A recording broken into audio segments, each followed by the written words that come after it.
Here we've got Mr. Hendrickson, a farmer, a fox, a chicken, and some corn in a boat. And they're all going to go across the river, right? And the river is blowing them south at 2 meters per second. The farmer can row 3 meters per second to the east.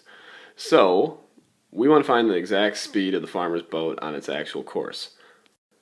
Ask yourself, is this a projectile problem? Is something flying through the air with only gravity acting on it, making a parabolic arc?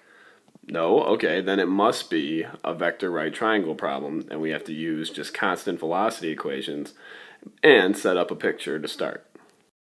So I set up my picture here, and now I have to draw the resultant.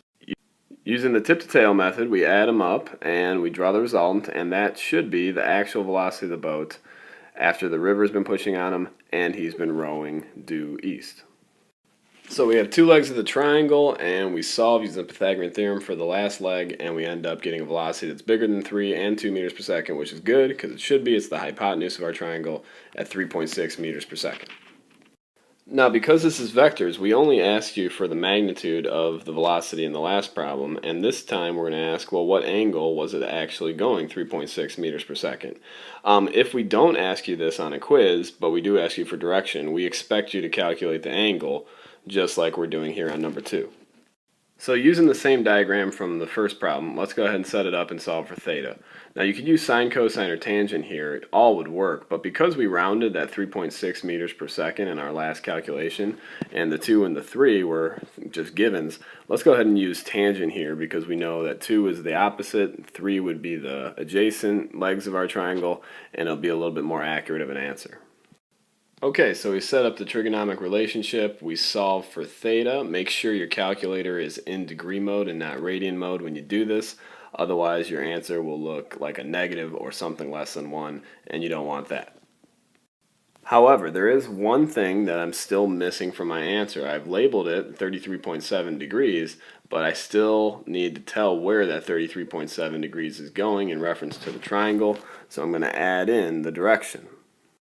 Now there's no confusion about exactly where that 33.7 degrees points. Alright, on to number 3. Now this is the most common mistake year in and year out when we do these types of problems, and that is when kids do not align the displacement and velocity vectors before plugging into their equation. So here the question asks for how long, right? That's time. So we need to figure out the time it's going to take our boat to go across the water. And we could do this in many different ways and still get to the same answer. But the easiest way is to use that 150 meters wide that is given in the problem and then plug it into your constant velocity or average velocity equation, v equals d over t. So do a little algebra and solve for t using your v equals d over t equation, and now be careful when you plug in. So we need to make sure the displacement and the velocity are pointing the same direction, or this equation is not being used correctly. Note that I put a little e on the displacement and the velocity to represent that this is the displacement that's going east, and I need the velocity that goes east too. So I plugged in 3 meters per second and not 3.6 meters per second, which is a common mistake. And you get the time at 50 seconds.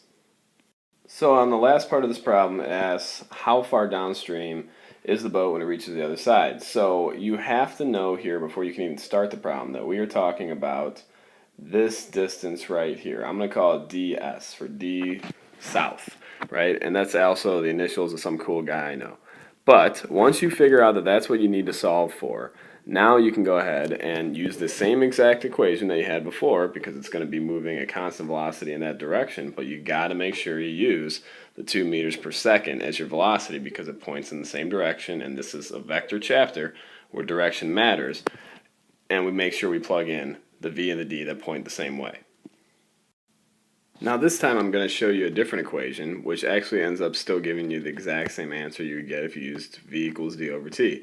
So we use our displacement equation that has acceleration in it, but because we know we're going a constant 2 meters per second south, we don't have to worry about the acceleration because it's just 0. There's no change in velocity.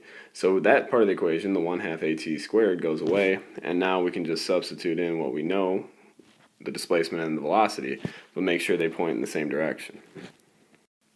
Knowing the time before, we solve for ds, and it's 100 meters.